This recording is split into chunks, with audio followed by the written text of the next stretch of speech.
আপনারা কি জানেন, তুলনামূলক অন্যান্য খাবারের থেকে মোমো কিন্তু অনেক হেলদি একটা খাবার। কিন্তু রেস্টুরেন্ট থেকে এই মোমো কিনতে আমাদের কমপক্ষে গুনতে হয় 100 থেকে 150 টাকা পার প্লেট। মাত্র 6টি মোমো থাকে প্লেটে। কেমন হয় যদি এই 100 টাকা দিয়ে আপনি বানিয়ে নিতে পারেন 3 গুণ বেশি মোমো? চলুন রেসিপিটি দেখে আসি, এবং সাথে থাকবে কিভাবে মোমো ডিজাইন করতে হয়। এই ভিডিওতে আমি চেষ্টা করেছি 4 থেকে 5 রকমের মোমো ডিজাইন শিখিয়ে দেওয়ার জন্য, এবং সাথে অনেকগুলো সিক্রেট টিপস তো থাকছেই। তো চলুন দেরি না করে রেসিপিতে চলে যাই।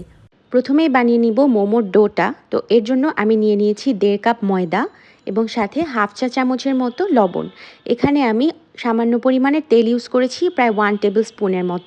তেল আর লবণের সাথে ময়দাটাকে আলতো হাতে মিক্সড করার পরে আমি রুম টেম্পারেচারে থাকা পানি দিয়ে দিব, যতক্ষণ না পর্যন্ত এরকম একটি মোটামুটি শক্ত ডো তৈরি হবে। হ্যাঁ, মোমোর ডোটা একদম তুলতুলে নরমও হওয়া যাবে না, আবার অনেক বেশি শক্তও হওয়া যাবে না। এটা এরকম একটা কনসিস্টেন্সি থাকবে, যেটা একটু একটু টাইট হবে, যাতে মোমোর শেপগুলো আমরা সুন্দর করে দিতে পারি। এরপরে আমি কিছুক্ষণ এই মোমোর ডোটাকে রেস্টে রেখে দিব, প্রায় 30 মিনিটসের মতো। তো এখন আমরা ভিতরে ফিলিংটা তৈরি করব।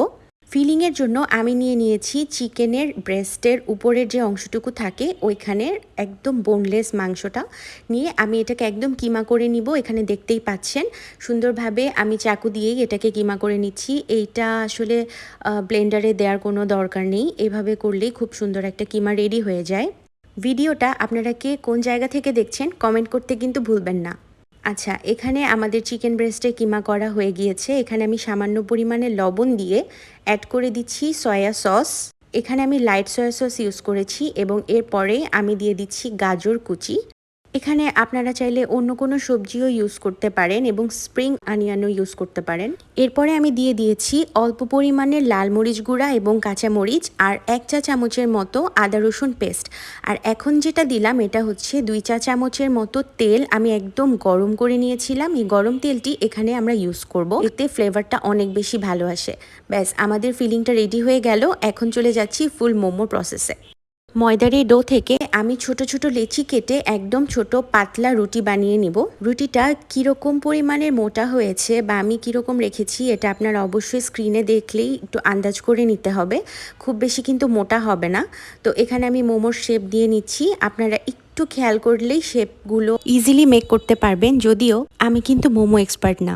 তারপরও চেষ্টা করছি যতটুকু পসিবল আমার ভিডিওর মাধ্যমে আপনাদেরকে 2-3টার শেপ যাতে একটু শিখতে পারেন এটা। তো এখানে আমি শুরুতে একরকম মোমো বানিয়ে নিলাম, এবং এরপরে আমি আরও একটি শেপ দেখাচ্ছি। আপনারা একটু ভালো করে ফলো করলেই, সেম প্রসেসগুলো যদি আপনারা ওভাবেই ফলো করেন, তাহলে অবশ্যই আপনাদের মোমো আমার থেকে আরও বেশি সুন্দর হবে।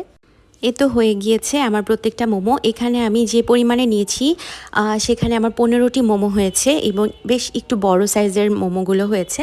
তো এবার আমি একটা বড় সাইজের পাতিল নিয়ে নিয়েছিলাম, এবং সেখানে আমি পানি দিয়ে কিছুক্ষণ পানিটাকে খুব ভালোভাবে ফুটিয়ে নিয়েছি। যখন পানিটা একদম গরম হয়ে গিয়েছে, তখন এরকম একটা বড় চালনি আমি পাতিলের উপরে বসিয়ে মোমোগুলো দিয়ে দিয়েছি। আপনারা চাইলে কিন্তু মোমো স্টিমারও ইউজ করতে পারেন।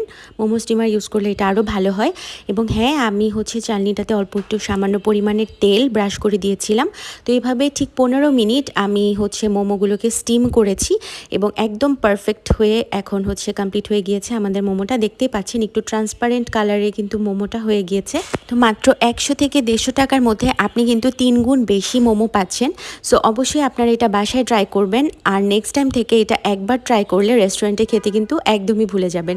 সো কে কে রেসিপিটি ট্রাই করেছেন কমেন্ট করে জানাবেন। Thanks for watching.